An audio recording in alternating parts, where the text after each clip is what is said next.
Good. Yeah. Dan, special teams player of the week, obviously. Obviously it's just kind of a consistent week for you. What does it mean to earn that honor and get that award? It feels good to be recognized for that, but it's not just me with that award. I mean, we got 10 guys in front of me blocking for me, and you can't do it without them.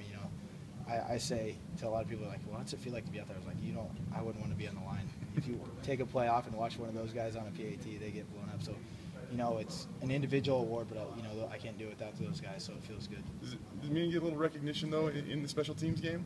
Yeah, and it's always good. Special teams kind of goes unnoticed until something goes wrong, so it's always good when you get some positive recognition. You had a couple hiccups there in the middle of the season, and I don't think you've missed a single kick of any kind since then. Nice to see that you sort of attacked it, just came up with some fixes, and they've paid off. And yeah, worked so the way you thought. when I was going through a little slump, I guess I never lost confidence in my ability. So I just made some minor adjustments, and they've gone well. And if I need to make some more tweaks, I'll continue to do that. But I've never lost confidence in my ability. What are you most proud of this year when you look at how your year's going? Kick whatever. Yeah, just that I've been hitting the ball consistently. I haven't had any major hiccups. I mean, I've had a couple of kickoffs that haven't gone the way I wanted to, but just trying to keep everything. Nothing's too high and nothing's too low. Just kind of staying even keel. What's been the biggest difference for the kickoffs in particular? I think you lead the nation in touchbacks or something, according to Trey's it's just been kind of a slow progression. A slow progression for me. I've gotten better every year at kickoffs, and I feel really good about where I'm at. So I'm hitting the ball confidently, and I think that's the biggest thing, is that my confidence in the way I hit the ball. I know that goal can kind of change week to week on how you guys want to handle kickoffs, but when the goal is to kick it out of the end zone or achieve a touchback, how successful have you been at that this year? Well, I mean, we never really set a goal if I'm kicking out or how I'm kicking it. I'm just trying to hit my best ball, and if my best ball goes at the back, then that's what we're going with. If not, the 10 other guys are going to be able to cover it because of good hang time and good location. So for me, I'm just focusing on good contact and hitting it the way I can.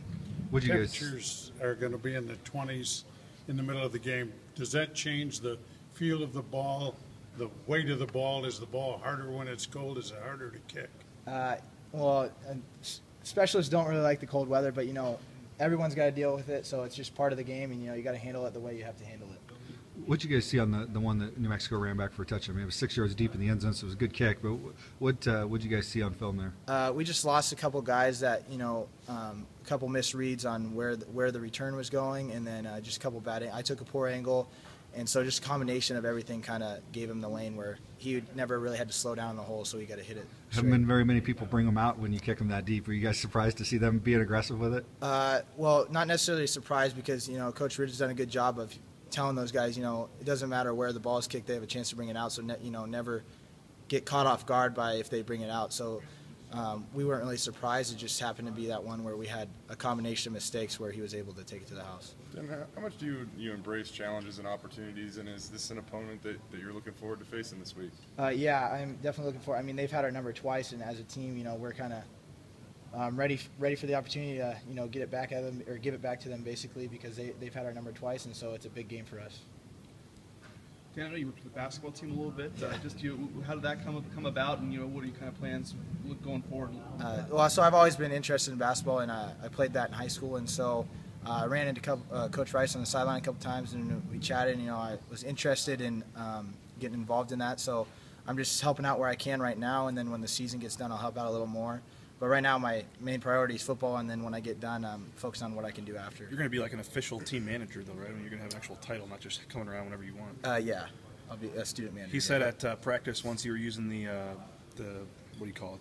The bag. The bag, yeah, and he had to tell you to ease it up a little bit or to back off or something because he didn't want you to get hurt. Yeah, which is, my role is more do some film stuff, and then you just help pass for the guys. So I'm more laid back right now, and then after I'll be able to be more involved. Did you remind him you're a football player, though? No, I'm a specialist, so I like to stay on the sideline a little bit. Are you stay on the contact? Are you willing to go on the record and say you can dunk? I will go on the record and say I can dunk. I'll prove it.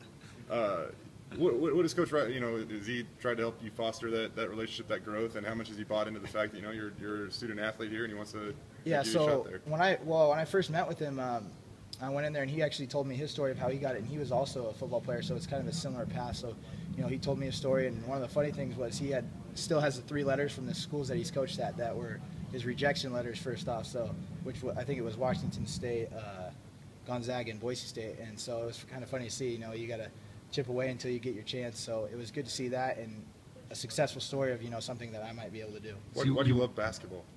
I was just always drawn to it when I was a younger kid. My dad played, my brother played, and that was kind of the thing that got me involved. My brother was a year older than me, so I got to play with his older friends, and I just really liked it. But I enjoy football just as much as well, so it's just kind of give or take with both. So you want to coach basketball? Is that what you want to do? Not necessarily. I just was trying to feel it out, like coaching-wise or operations-wise. I just want to stay involved in sports any way possible because that's what I've grown up doing. So whether it be operations, coaching, or just working within a sport somehow, that's what I want to do. Given what you do, is there some carryover maybe to talk to the guys about free throws a little bit?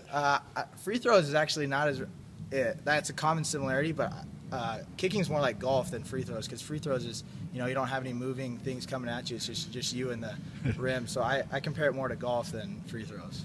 So you should make all the free throws. Is that what you're telling the players? I'm not saying that. That's hilarious. A little more different when 2000